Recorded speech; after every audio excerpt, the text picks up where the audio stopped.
Learn to fail systematically. I know this sounds crazy, but the more you prepare for failure, the more successful you will eventually become. How? Well, it all boils down to understanding that we live in an imperfect world and that things do fall apart.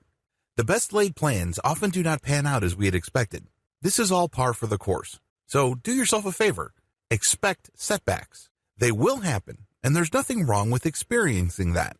The good news is when the setbacks do happen, they do not have to be a disaster. You don't have to backslide to where you started before you try to improve your discipline. You don't have to quit and give up. How do you do this?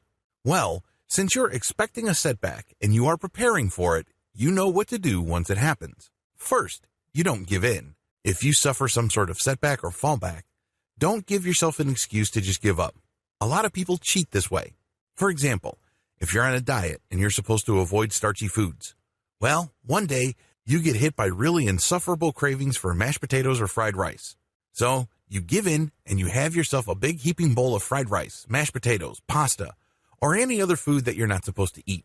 You tell yourself, well, there goes the diet for this day, so I'm going to indulge myself by eating nothing but carbs for the rest of the day, and I will get back on the program tomorrow. What do you think happens next? That's right, tomorrow never comes. Once you give in, whatever discipline you've managed to build up prior to that point starts to erode. Worst yet, it erodes very quickly. So, prepare for this and tell yourself it's okay to fall off the wagon. That's fine, but do not use this as an excuse to stay off the wagon.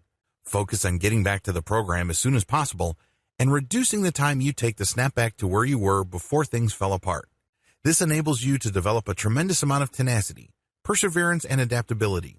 Get used to snapping back until it becomes second nature. This way, even if you get hit with a really strong temptation and you can't help but give in, the next thing you do is go back to where you were before.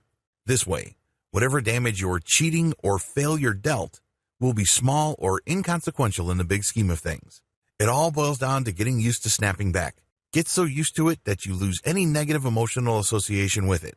This is no time to beat yourself up. This is no time to play emotional games with yourself. Adopt these best practices and you will be able to handle setbacks like a disciplined pro.